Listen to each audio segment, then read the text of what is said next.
Então é 1 Samuel capítulo 8, e irmãos, eu tenho que começar aqui fazendo uma admissão, que eu me detive mais nesse estudo de Samuel, mas eu tinha uma razão muito pessoal em certa medida para isso, é que eu considero que o profeta Samuel, no conhecimento bíblico de muitos crentes e na visão das pessoas em geral, não recebe a honra que ele merece, e é visto às vezes como uma figura menor do Antigo Testamento, e não deveríamos vê-lo assim. Samuel verdadeiramente é um dos maiores nomes do Antigo Testamento. Talvez Moisés, Elias, eu colocaria nessa ordem: Moisés, Elias e Samuel, porque verdadeiramente Deus o usou de uma maneira muito distinta e simbólica, como temos visto, porque a vida de Samuel, muitas das cenas da vida de Samuel tinham muito a ver com aquilo que se cumpriria na vida do Senhor Jesus posteriormente. Isso faz que ele receba um nome que nós temos sempre falado com os irmãos no nosso estudo do Antigo Testamento, de tipo de Cristo. Quem é um tipo de Cristo? É alguém que, ou pela posição que ocupou, ou pela forma como viveu, serviu em tempos antigos para que as pessoas daquele tempo pudessem vislumbrar um pouco de quem Cristo é. São pessoas muito distintas as pessoas do Antigo Testamento. Nós podemos mencionar algumas assim de cabeça. Adão foi um tipo de Cristo, Isaac foi um grande tipo de Cristo, José também, e Moisés em certa medida, mas Samuel, por ter unido o papel de juiz, de profeta e de sacerdote, não temos outra pessoa que tenha reunido esses três papéis, juiz, o rei, profeta e sacerdote, de maneira muito clara. Muitas das cenas da sua vida falavam do Senhor Jesus. Assim como Jesus, Samuel nasceu de uma maneira miraculosa. Maria era virgem, Ana era estéril. Virgens e estéreis não engravidam. E Deus operou na vida de Ana da mesma forma, claro que não exatamente do mesmo jeito, mas algo simbólico e tipológico daquilo que aconteceria no ventre de Maria, que se tornou o templo em que foi formado o Verbo encarnado. Outras coisas nós poderíamos ainda falar sobre Samuel, e eu não queria voltar no capítulo 7, mas nós vimos até aqui que todos os juízes, e verdadeiramente isso vai se repetir com Saul e vai se repetir com Davi, todos os juízes adentraram o seu período de serviço após terem conquistado uma grande vitória de uma maneira inesperada, para não dizer inexplicável. É Deus quem fortalece um homem para matar sozinho uma multidão sem arma, senão um osso seco de um animal. Então todos os juízes, isso aconteceu tanto com Sansão quanto com Sangar, todos os juízes adentraram o seu ofício por meio de uma vitória que não poderia ser explicada de outra maneira senão a intervenção de Deus. Mas com Samuel foi ainda mais notável, porque ele não pegou em espada, nem em osso seco, nem em tronco, nem em pau, nem em nenhuma outra arma. Samuel venceu os filisteus orando, o que faz dele um tipo ainda distinto, até mesmo dentro da categoria dos juízes. Ele ficou orando enquanto o exército saiu, e por causa da oração de Samuel, a Bíblia diz, Deus ouviu, o Senhor lhe deu ouvidos, houve um grande estrondo no céu, que assustou os filisteus, mas fortaleceu Israel. Curioso isso. Deus para uns é amável e para outros é terrível.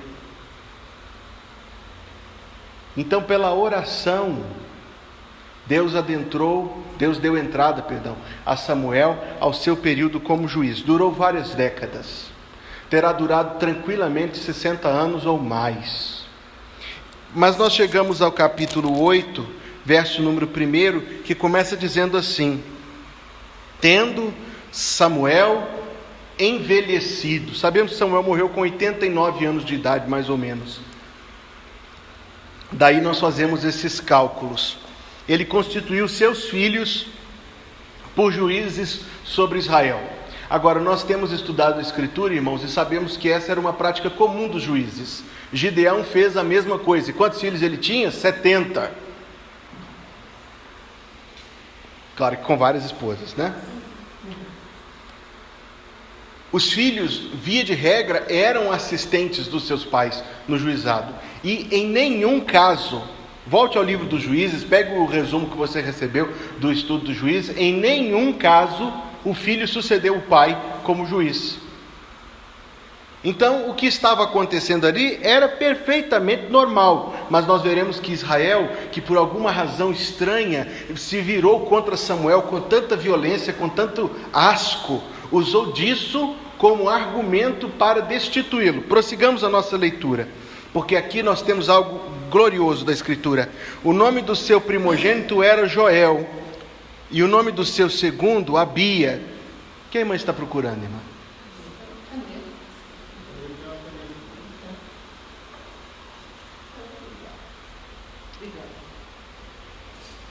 Verso 2: o nome do seu primogênito era Joel, e o nome do segundo Abia, e foram juízes em Berseba. Porém os filhos não andaram pelos caminhos dele. Então, meu irmão e minha irmã querida, quando seus filhos não andarem pelo caminho que você tem ensinado do Senhor, não se desespere, não pense que a culpa é sua, porque se aconteceu com Samuel, pode acontecer com você.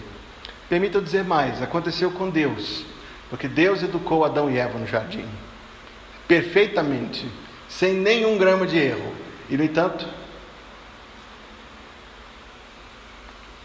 antes se inclinaram à avareza, aceitaram suborno e perverteram o direito. Então todos os anciãos de Israel se congregaram. Então eles chegaram a Samuel e disseram a ele o seguinte: tu já estás velho, teus filhos não andam pelos teus caminhos. Veja que este é aqui na minha Bíblia eu escrevi assim: o levante da sabedoria carnal. Permita eu dizer aos irmãos o que eu quero dizer quando eu digo sabedoria carnal. É uma forma de raciocínio totalmente incrédulo, mas que via de regra nós vemos ser praticado no meio do povo de Deus, contrariando os propósitos de Deus, porque aparentemente o raciocínio é sábio, mas na essência é tolice pura. Permita eu dar um exemplo, ainda que eu planeje pregar sobre isso em breve aqui no domingo de manhã, porque está em Atos. Eu já ouvi muitas pessoas se referirem ao conselho de Gamaliel como se fosse sábio. Já ouviram falar isso? Assim, se prosperar é de Deus, se não prosperar é porque não era. Lembra disso que está escrito lá em Atos capítulo 5? Eu vou mencionar por alto porque eu vou pregar sobre isso. Mas nunca foram ditas palavras tão tolas na história mundial do que as que saíram da boca de Gamaliel. Veja o que ele falou: se prosperar é de Deus, se não prosperar não é. Não vamos fazer nada porque nós não queremos lutar contra Deus. As coisas de Deus são tão difíceis de discernir assim, meus amados. Deus, quando age, nós ficamos em dúvida se é Deus que está agindo ou não. Número 2, a inação quer dizer não agir, quando nos é dada a responsabilidade de agir. No caso de Gamaliel, realmente a sabedoria dele, carnal, foi um instrumento de Deus, mas veja que não é um conselho, e não é retratado na Bíblia como um bom conselho. A sabedoria carnal sempre diz assim: vamos mexer com isso agora não, deixa quietar. A sabedoria carnal diz: não, para que entrar em conflito? Mas há casos, meus amados, em que a palavra de Deus nos ordena nos posicionar, mas a sabedoria carnal não gosta de conflito. A sabedoria carnal não gosta de agir, ou não gosta de agir da maneira como a Escritura Sagrada nos diz para agir, ainda que pareça ser sábia. Então o que aconteceu aqui, volta ao meu texto do Antigo Testamento em 1 Samuel, o que aconteceu foi exatamente isso, porque vamos supor que de fato Samuel tivesse se tornado um problema para Israel. Ele está velho, não dá mais conta do recado, os filhos que ele colocou para trabalhar com ele são corruptos. O que o povo deveria fazer? Orar a Deus. Orar a Deus. Mas essa está sendo a proposta, né? A proposta foi: nós queremos um rei. Agora veja. Pois é, e o povo não se levantou contra eles. O que Deus fez com eles? Resolveu o problema. Mas Deus também, ele repreendeu. Eli se arrependeu daquilo, como a gente já viu. Agora veja que o povo chega para Samuel e diz o seguinte: Samuel, nós não queremos esse negócio de juiz. Essa foi o que foi trazido. Nós não queremos isso de juiz. Porque como funcionava o juizado? Durante alguns anos Deus levantava alguém. Aquele alguém abençoado por Deus, ungido por Deus, dirigido por Deus, trazia soluções dadas por Deus. Ficava tanto tempo quanto Deus queria. Todos ficaram até morrer. Todos. E quando morria? Não eram os filhos que sucediam, não olhava para lá, olhava para cá, não tinha quem ia suceder, o povo entrava num hiato. Deus intentou o hiato para que o povo fosse colocado prostrado diante do Senhor para orar, para pedir que Deus operasse novamente, porque o juizado, meus queridos e amados irmãos, não era uma monarquia. A palavra que eu quero tratar esta noite é que o juizado era uma teocracia. Sabe o que significa teocracia? Governo de Deus. Mas era melhor ter um rei. Sabe por que é melhor ter um rei? Porque um rei pode ser cobrado. Um rei pode ser pressionado. As responsabilidades estão na mão de uma outra pessoa, em cuja porta a gente pode bater, com quem a gente senta e conversa, negocia e chega a pontos em comum. Mas nada disso podia ser feito com o juiz. O juiz, ele era um agente de Deus. Então, se alguém pressionasse o juiz teria que dizer o quê?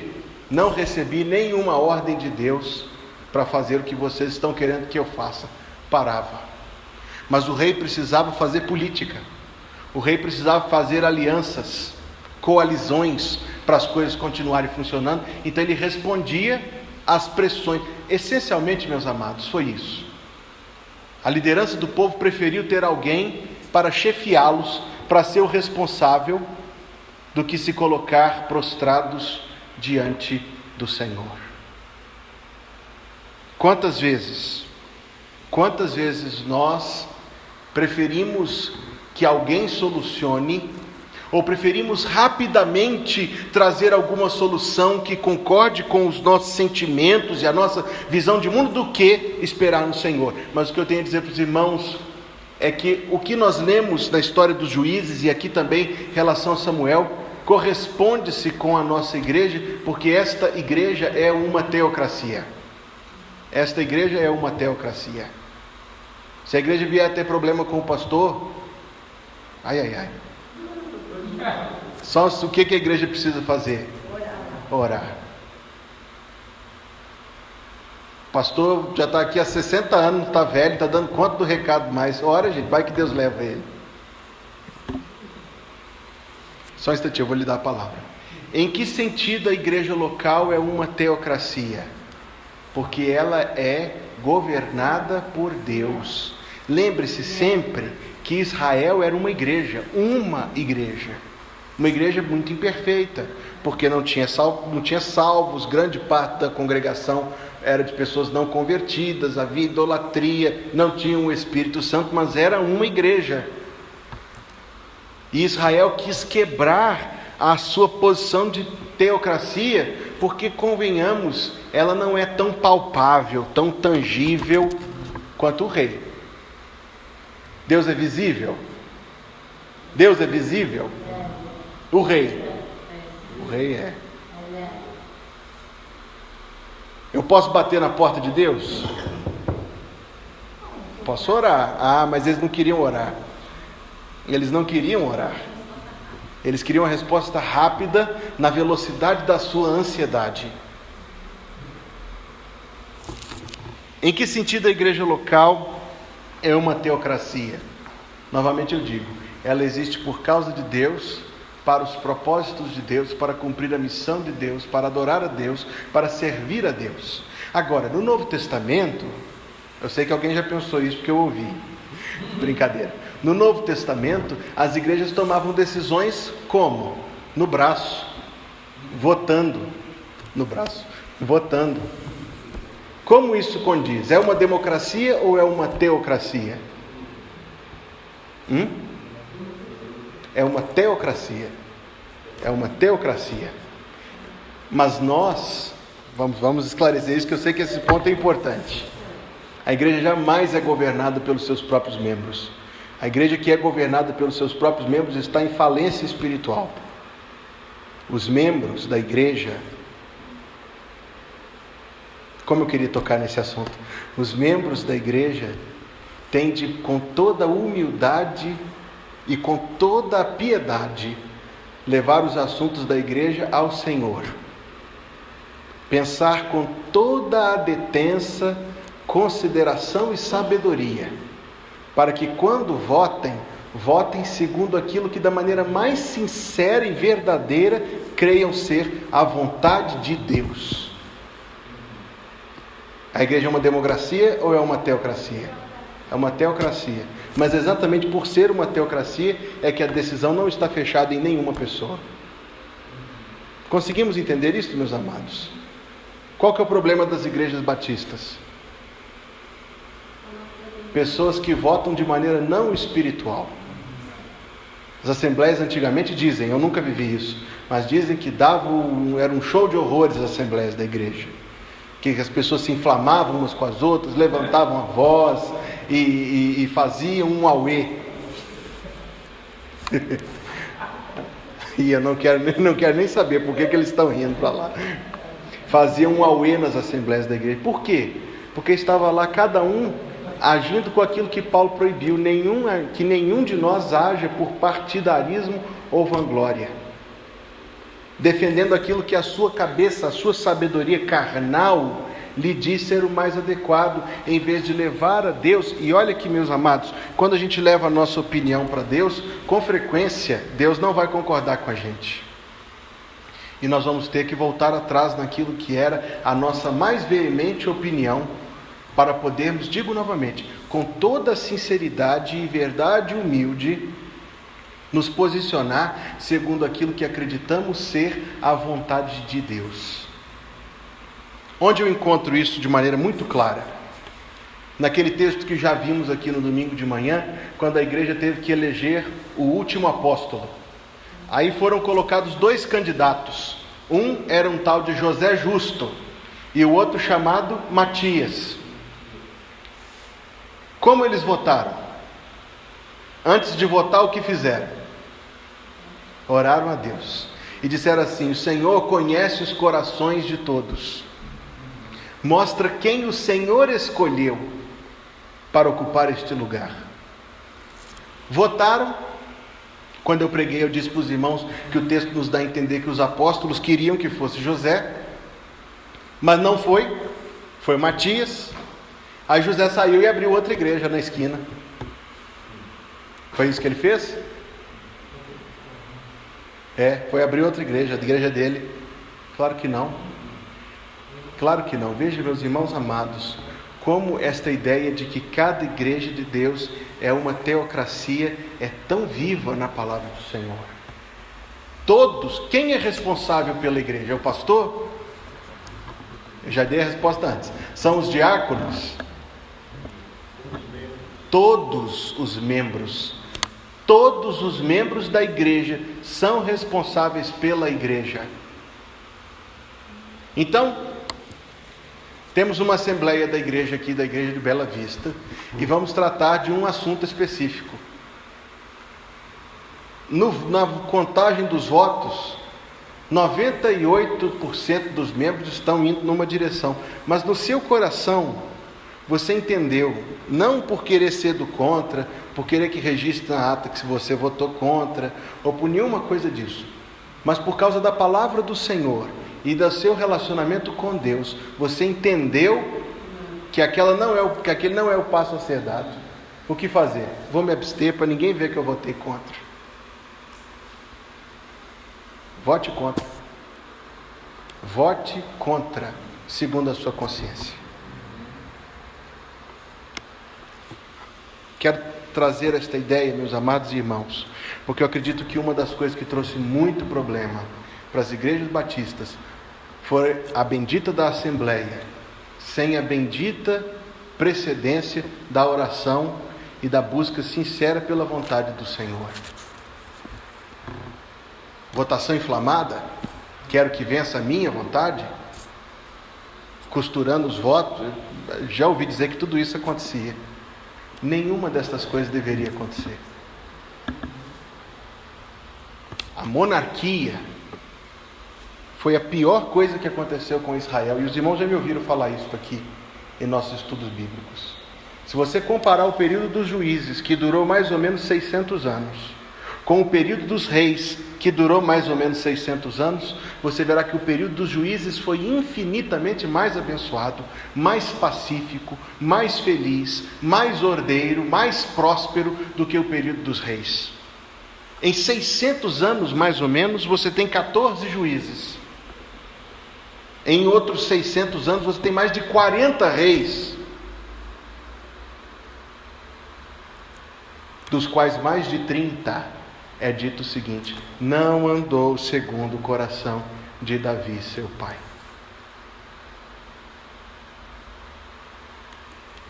O que era monarquia? Solução rápida, solução eficaz, solução visível, solução racional. Mas a Bíblia diz: confia em quem? No Senhor, e não te estribes no teu próprio entendimento.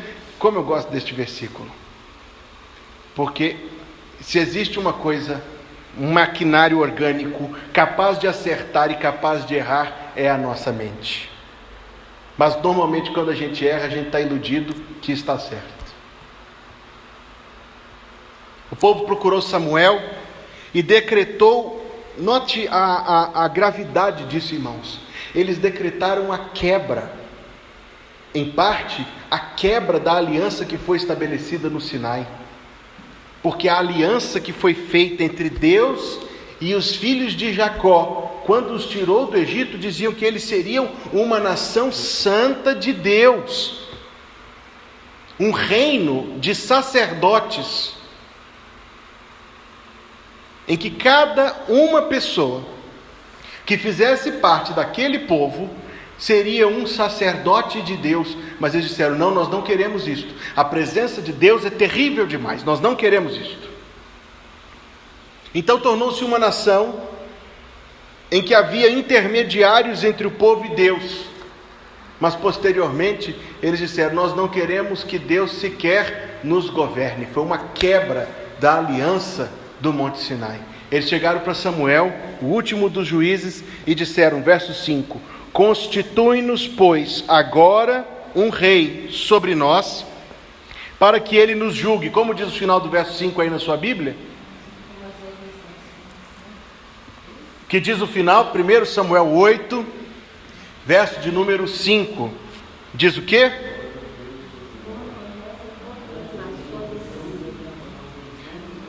Como tem toda... Mas Israel, irmãos, foi dia das mães domingo, aí eu vi uma reportagem no jornal, foram às ruas perguntando às pessoas para falar quais eram as frases das mães. Aí uma frase das mães é: mas você não é todo mundo. E Israel não era todo mundo. Israel não era dentre todas as nações. Eles eram a nação dentre as nações. Mas eles disseram o seguinte para o profeta Samuel: nós queremos um rei como o tem todas as nações. É como um adolescente que chega para a mãe e diz: mãe, eu quero um piercing no nariz, que todo mundo tem. Aí a mãe fala: meu filho, você não é todo mundo. Agora um piercing no nariz põe e depois tira. Mas depois que eles quebraram a aliança, nunca mais, e o Antigo Testamento termina com Malaquias assim, nunca mais eles voltaram àquele ponto que eles abandonaram aqui.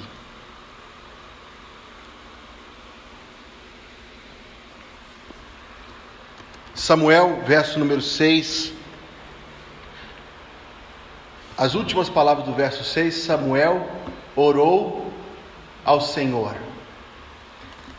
Samuel tinha vivido 60 anos, cerca de 60 anos da sua vida, servindo o povo. O último verso do capítulo 7 nos diz que ele rodeava as cidades, 16 e 17. ia de ano em ano, rodeava Betel, Gilgal, Mispa, e julgava Israel em todos aqueles lugares e voltava a Ramá. Era uma vida de serviço, de trabalho pelo povo de Deus. E ainda assim, apesar de todo aquele serviço, ele foi rejeitado assim de uma maneira tão vulgar. Nós vamos chegar ao capítulo 12 em alguns minutos e os irmãos verão a vulgaridade, a ingratidão de Israel para com Samuel. Então sabe o que nós temos aqui? Temos mais uma figura do nosso Salvador. Veio para o que era seu, mas os seus não o receberam. Trabalhou pelo bem do seu povo, mas o seu povo pediu a sua morte. Guardadas as devidas proporções, naturalmente, novamente Samuel é uma figura de Cristo no Antigo Testamento, servo do povo de Deus, que conquistou vitórias espirituais, mas que, no entanto, foi rejeitado de maneira muito vulgar e ingrata pelo próprio povo. Mas Deus falou com Samuel o seguinte: eles têm rejeitado a mim. Capítulo 8, finalzinho, verso número 7, perdão. Capítulo 8, verso número 7. E disse o Senhor a Samuel: ouve a voz do povo em tudo quanto te dizem, pois não te tem rejeitado a ti, antes me tem rejeitado a mim, para que eu não reine sobre eles. Novamente a teocracia. Se os filisteus atacassem uma cidade de Israel, no tempo da monarquia, eles mandavam os emissários para o rei e falavam: ó rei, estão me incomodando aqui, vem me defender. Mas no tempo da teocracia, o que eles tinham que fazer? E eles queriam orar? A igreja. Eu tenho pensado na forma de aplicar isto com sabedoria. A igreja pode atravessar períodos difíceis ao longo da sua vida, a igreja local. Aí quando a igreja atravessa períodos difíceis, aí é que a sabedoria carnal se levanta com toda a sua variedade. Nós precisamos disto. Nós precisamos de um culto popstar cheio de luzes coloridas e música mundana para atrair os jovens para a igreja. Nós precisamos de... E aí nós sabemos as várias soluções que dizem que existem. Sabe o que a igreja precisa, irmãos? Quando a igreja está atravessando um período difícil da sua vida, seja espiritualmente, financeiramente, nas relações entre as pessoas ou com o pastor, levantar a voz ao seu rei e dizer: Senhor, vem nos socorrer. Temos que trabalhar, é evidente, mas precisamos primeiro de tudo pedir a ação de Deus. Pedir a ação de Deus. As pessoas leem a Bíblia e falam: ó Deus, o Senhor podia mandar um outro Samuel, um outro Pedro, um outro Paulo. Veja como nós colocamos a solução sempre em alguém, sempre em alguém. Não, a oração de Isaías, meus irmãos: desperta, braço do Senhor, que fez capítulo 53, 54, desperta, braço do Senhor. Mas devemos prosseguir. Então, aconteceu um diálogo muito interessante, porque Samuel recebeu uma ordem de Deus, falando o seguinte: declara para o povo o que é que significa o que eles estão querendo. Fala que tipo de pessoa é um rei e como o rei se relaciona com o povo. Então Samuel fez toda aquela descrição. O rei não vai trazer justiça, o rei vai aumentar a injustiça, porque ele vai ser um mais especial do que os outros sem ser. Ele vai pegar os seus filhos, ele vai pegar da sua colheita, ele vai pegar impostos, ele vai decretar guerra, ele vai tomar as suas filhas. É mais ou menos como quando a gente vai dar bons conselhos a alguém, e a gente diz: olha fulano, se você fizer isso, vai acontecer isso, e isso, e isso, e isso. E as pessoas ouvem? Nem sempre. Israel não ouviu. Falamos, é o nosso dever falar, mas quem não ouve cuidado, como é que dizem? Quem não ouve cuidado, ouve coitado. Eu conheço quem não ouve cuidado, ouve coitado. É para ficar parecido. Verso 19. Porém o povo não quis ouvir a voz de Samuel e disseram: não, mas haverá sobre nós um rei. E olha como começa o verso 20: e nós também seremos como todas as outras nações. Que maldição! Que Israel queria algo. Sabe o que eles estavam desejando, meus amados? Em última análise, eles queriam reverter tudo que Deus fez para eles no Monte Sinai. As bênçãos, é claro que eles queriam a terra, eles queriam as promessas, eles queriam as bênçãos prometidas, tudo isso eles queriam, mas o seu dever para com o Senhor eles não queriam. Em última análise, eles queriam desfazer tudo aquilo que Deus tinha feito em seu favor. Samuel ouviu as palavras do povo, repetiu aos ouvidos do Senhor, e o Senhor disse a Samuel: dá ouvidos à sua voz e constitui-lhes rei. Eu não vou falar do capítulo 9 hoje, porque assim como fiz um estudo em separado sobre Samuel, vou fazer um estudo em separado sobre Saul. Então capítulo 9, 10, 11, tudo nos fala de Saul. Vamos ao capítulo 12. É o que eu entreguei aquele dia, no começo do estudo de Samuel. Eu não tenho mais. Capítulo 12. Acontece um diálogo muito importante aqui entre Samuel e o povo. Então disse Samuel a todo Israel: eis que ouvi a vossa voz em tudo quanto me dissestes, e constituí sobre vós um rei.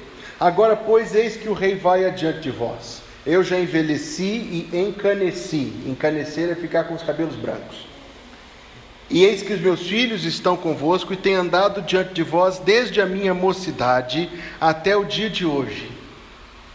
Irmãos, que rebeldia e que atitude vergonhosa para o povo humilhar um homem, um servo de Deus como Samuel, a ponto de ele ter que dizer as seguintes palavras: eis-me aqui, testificai contra mim perante o Senhor e perante o seu ungido, Saul no caso, a quem o boi tomei, a quem o jumento tomei, a quem defraudei, a quem tenho oprimido e de cuja mão tenho recebido suborno, e com ele encobri os meus olhos, e vou-lo restituirei. Samuel, era como se Deus tivesse advertido Samuel que logo em seguida, quando começasse um novo mandato, as pessoas iam começar a tacar lixo no mandato anterior e falar assim: antigamente era tudo bagunçado, Samuel não fazia nada direito, que bom que nós temos Saul agora para fazer alguma coisa. Ele foi advertido por Deus e seguramente muito amadurecido na sua idade e na sua experiência com o coração humano, que é sempre criativamente mau. Mas que humilhação, irmãos. Isto é uma humilhação para um homem de Deus. Serviu o povo de Israel durante 60 anos. E no final ele tem que dizer: digam o que eu fiz. Digam se eu roubei de alguém. Que final triste. Sabe o que, irmãos, nós temos que aprender? Não é o servo maior do que o seu Senhor. E no dia que alguém agir de maneira muito vulgar contra nós, lembre-se que com Cristo foi pior. Nós deveríamos nos admirar quando for diferente. Devo dizer aos irmãos isto porque é bíblico. E muitas vezes algumas pessoas se doem das atitudes de outras pessoas de uma maneira muito profunda e imperdoável. Mas não devemos agir assim. Não é o servo maior do que o seu Senhor. O que aconteceu com Cristo de ingratidão foi muito maior do que o que houve com Samuel, e o coração de nosso Senhor é coração perdoador, bondoso, reconciliador, e igualmente deve ser o nosso. Agora a resposta do povo para mim foi ainda muito pior, meus amados, porque em vez de o povo dizer: não, Samuel, você foi um homem de Deus para nós, uma bênção, que cuidou de nós, que nos abençoou, que trabalhou em nosso favor, olha que resposta fria: em nada nos desfraudaste, nem nos oprimiste, nem recebeste coisa alguma da mão de ninguém. Samuel, você quer ouvir isso? Toma, vai, ouve. Uma frieza terrível, amados, entre o povo para com aquele profeta do Senhor. Sabe o que Samuel fez? Samuel ficou com raiva, tacou uma praga neles e foi embora viver em outro lugar. Samuel disse lá no verso número 23: quanto a mim, longe de mim que eu peque contra o Senhor deixando de orar por vós. Tipo de Cristo, porque Jesus falou: orai pelos vossos inimigos. Fazei bem àqueles que vos perseguem e abençoai aqueles que vos amaldiçoam. Qual deve ser a nossa atitude, meus amados irmãos, diante dos relacionamentos da vida que vez por outra nos machucam? Deveríamos nós, eu pergunto aos irmãos, deveríamos nós ser pessoas do orgulho ferido, que não levam desaforo para casa? É assim que é o nosso mestre, a quem nós queremos imitar? Eu disse domingo, eu torno a dizer, não somente a gente leva desaforo para casa, a gente leva para casa e coloca diante do Senhor. Orai pelos vossos inimigos, abençoai os que vos amaldiçoam. Desafio? Não resta dúvida que é. Mas é para o nosso bem, para a nossa santificação e para a nossa felicidade. Eu talvez trataria detalhadamente dessas coisas, mas Samuel estava numa atitude que alguns talvez tenham experimentado já na sua vida, de ter que falar para um grupo de pessoas em que todas elas, ou a grande maioria delas, tem uma opinião muito negativa ou uma atitude muito indisposta para com você. Não sei se você já viveu isso, eu não me recordo de ter vivido. Mas a atitude de Samuel, a posição que ele se encontrava era esta. Todas as pessoas estavam com um olhar para ele do tipo: vai logo embora, Samuel, sai daqui. Nós queremos alguém jovem, alguém forte, você é um velho, vai. Então Samuel teve ainda de fazer algo, porque ele fez um longo discurso ao povo, mas sabe quando você fala e você vê na cara da pessoa que ela está ouvindo e querendo que você termine de falar, porque está entrando por um ouvido e saindo pelo outro? Então ele diz o seguinte, verso 17: não é hoje a cega do trigo?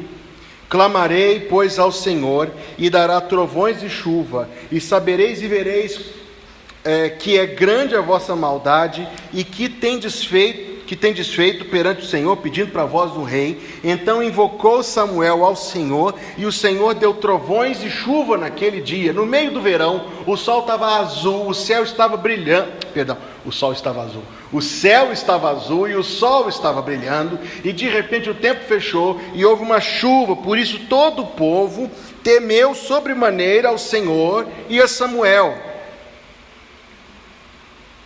Então, diante daquilo, aí eles se aterrorizaram, falaram assim: Samuel, veja que povo leviano, nós estamos realmente fazendo a maldade, o que nós vamos fazer? Verso 22, marque esse texto na sua Bíblia, esse texto é eterno, ele diz respeito à nossa relação com Deus também. O Senhor, por causa do seu grande nome, não desamparará o seu povo, porque aprouve ao Senhor fazer-vos o seu povo. Como eu gosto desse texto. O Senhor não desampara o seu povo. Amém, meus irmãos? Samuel então foi aposentado. Capítulo 25, verso número 1. Sim. É que eu quero concluir a respeito de Samuel, para depois entrar em Saul. Capítulo 25. Faleceu Samuel, e aí agora sim, arrependidos, né? Todo Israel se ajuntou, os carpideiros o prantearam, mas verdadeiramente, irmãos, nós não queremos ser igual a Israel. Nós somos uma igreja em condições muito mais favoráveis. Nós temos a Escritura, nós temos o Espírito Santo, nós já conhecemos a Deus de forma muito mais ampla. Que Deus livre o nosso coração de repetir aquilo que vemos Israel fazendo. Amém?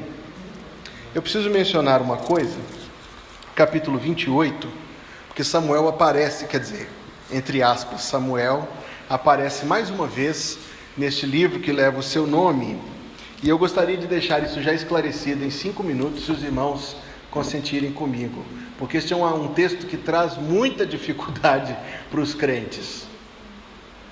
Nós veremos a partir da próxima quarta-feira que Saul não era um homem.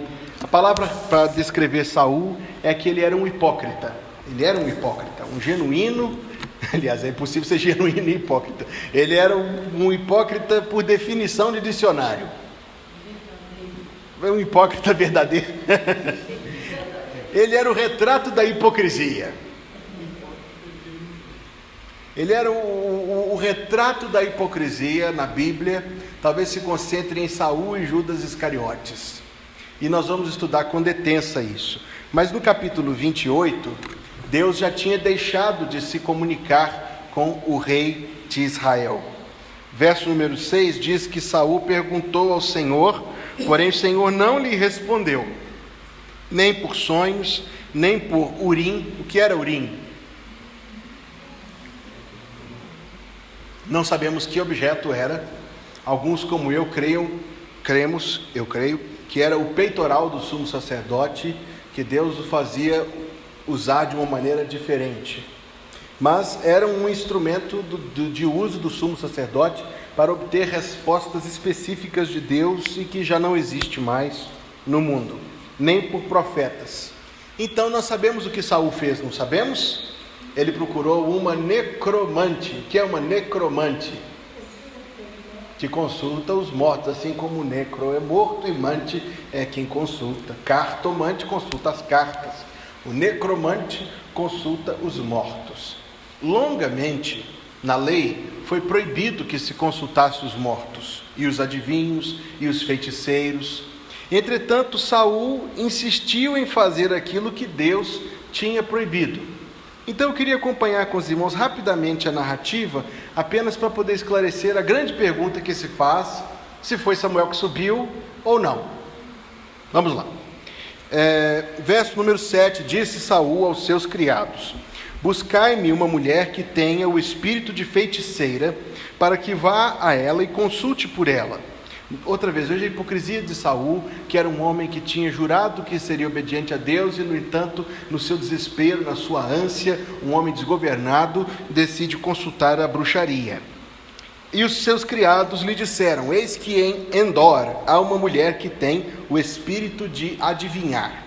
E Saul se disfarçou e vestiu outras roupas, e foi com ele 2 homens, e de noite chegaram a mulher e disse: peço-te que me adivinhes pelo espírito de feiticeira, e me faças subir a quem eu te disser. Então a mulher lhe disse: eis aqui, tu sabes o que Saul fez, como tem destruído a terra os adivinhos, os encantadores. Por que, pois, me armas um laço à minha vida para me fazeres morrer? Então Saul lhe jurou pelo Senhor, dizendo: vive o Senhor, que nenhum mal te sobrevirá por isso. Isso aqui é uma conversa bem comum daquele tempo. A prática dela era ilegal, e ela fala: como que você me pede para fazer uma coisa ilegal? E ele responde: eu não vou te delatar, basicamente nesses termos. Mas que hipocrisia de Saul de jurar pelo Senhor. Ele diz: vive o Senhor, que nenhum mal te sucederá a quem ele estava traindo. A mulher lhe disse: a quem te farei subir?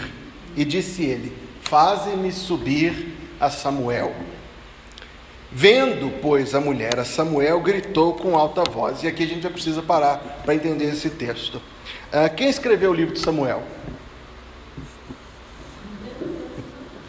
Até a parte que ele pôde.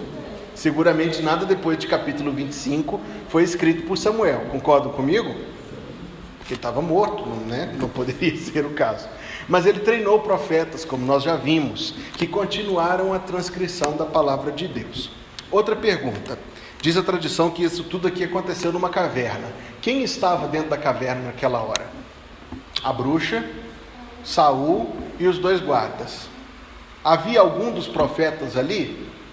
Obviamente não. Então o profeta que transcreveu isto, eu queria que você acompanhasse, porque esta, ao meu ver, é a chave para o entendimento desse texto. O profeta que escreveu isto, dirigido pelo Espírito Santo, escreveu aquilo que ele ouviu de alguém que lá estava. Concorda comigo? Diminuir a sua crença na Bíblia até aqui? Não, né? Eu espero que não. Ele transcreveu aquilo que ele ouviu. Temos alguma razão para acreditar que os guardas de Saul eram crentes firmes, fiéis na fé no Senhor? Não. Quem viu o Espírito? Só ela. Aí eu pergunto, ela viu mesmo? O texto chega para nós, inspirado por Deus. Quero dizer isso aos irmãos, totalmente, inequivocamente inspirado por Deus, relatando as coisas que se deram. Mas quem disse que viu o Espírito foi ela, ninguém mais viu. O texto ainda diz no verso 14, que Saul entendeu que era Samuel. Ele perguntou para ela, como é a sua figura? E ela disse, vem subindo um homem ancião, e está envolto numa capa. Entendendo Saul que era Samuel, inclinou-se com o rosto em terra e se prostrou. Os espíritas usam esse texto para dizer para nós que existe, de fato, a consulta aos mortos. Nós afirmamos que não, que as pessoas quando morrem partem para estar perante Deus. O texto, de maneira muito clara para mim, diz que aquilo foi tudo o resultado de uma cena e a impressão que foi produzida no coração de Saul, entendendo Saul que era Samuel. E eu sei que há pessoas muito sérias que dizem que Samuel realmente subiu ali, mas eu não consigo concordar com essa opinião. Quem é o mestre da dissimulação, meus amados? Quem é consultado nos centros espíritas até hoje? Os demônios. Quem estava presente ali? A palavra que ele disse era verdade? Não. Ele falou, amanhã você vai morrer, e Saul morreu muitos dias depois. E aí alguém pode querer dizer que é um amanhã assim, meio poético, etc e tal, mas fato é que não foi uma palavra verdadeira. De maneira que eu acredito que esse texto, quando entendido como chegou até a Escritura Sagrada, ainda que debaixo do controle do Espírito Santo, nos faz sentir muita tranquilidade. Irmãos, não é possível consultar os mortos. Alguém que estava na comunhão de Deus. Então eu digo aos irmãos o seguinte, o texto final é o que Jesus ensinou sobre isso. Havia um homem que todos os dias regalava-se esplendidamente, e à sua porta estava um mendigo chamado Lázaro, que os cachorros vinham lamber-lhe as chagas. Morreram os dois. Para onde foi o rico? E para onde foi Lázaro?